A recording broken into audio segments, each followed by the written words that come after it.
I'm Dr. Julie Schell from Bow Bottom Veterinary Hospital, and today we're going to demonstrate how to do some post-surgical rehabilitation after a dog has had a cruciate ligament surgery. It is different for each dog, so it's very important to check with your veterinarian to make sure that this program or that your veterinarian has other types of programs available are recommended. So this is our beautiful girl Lana, and one of the first exercises that I like to do is passive range of motion exercise. So say Adel had a cruciate surgery on her left hind leg.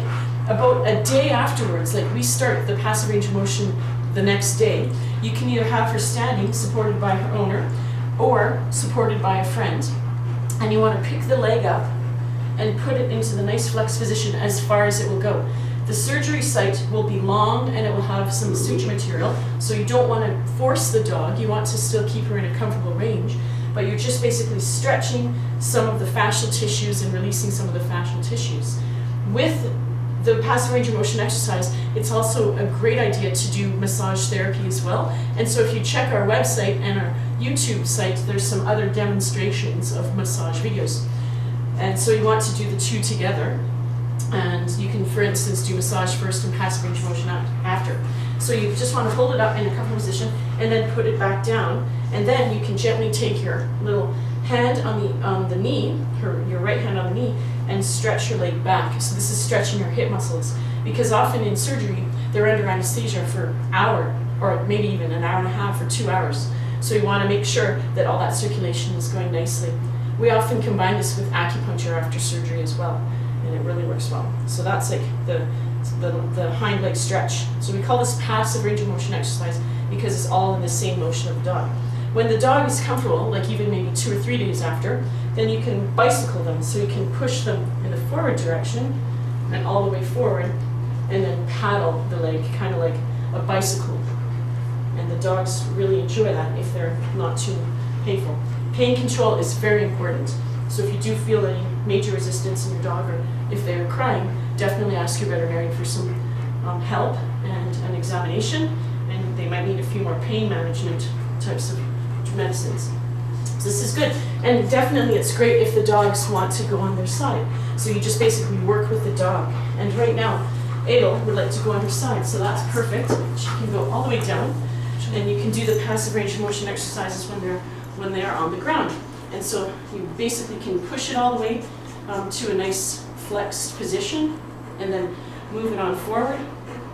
And it's a matter of trust. So in time your dog will learn to trust you, and then you can move it all the way back into extension, extending your hip, extending your knee, and all the way forward.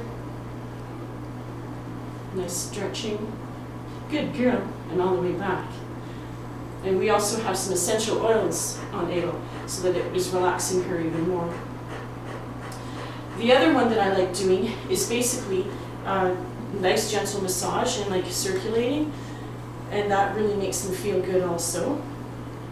And if they are showing a bit of resistance, you can stop midway and go back into massage therapy mode. So just basically meeting the huge muscles. The bicep femoris muscle is one of the biggest ones in the hind leg, and it's really important to get that nice and comfortable. She's actually doing her own passive stretching when I'm doing massaging. As you can see, she's extending her leg on her own. So when you do touch certain areas, the dogs naturally feel really good, and they'll do a nice long stretch. I call that yoga poses, so it works really well. And basically, that is passive range of motion exercise.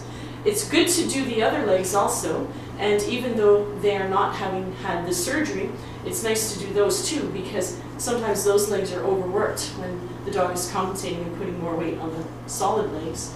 And so it's good to do, for sure, not only massage on those legs, but you can certainly do passive range of motion exercises on them too. And even the front legs, it's the same kind of motion, nice and gentle. And this is good too if you have had any surgery in the front legs, just flexing all the way, extending all the way forward, and moving all the way back, and letting her kind of guide you. Very good girl. Stretching forward and moving all the way back. And not only does this work hand in hand with massage and acupuncture, but also chiropractic as well. In the bottom leg too. You can even switch the dog midway and have the leg that you're working with on the top. So So she was a very good girl.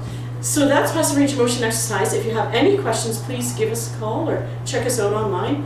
Our phone number is 403-278-1984, and our website is www.bowbottomvet.com. Thank you very much. Good.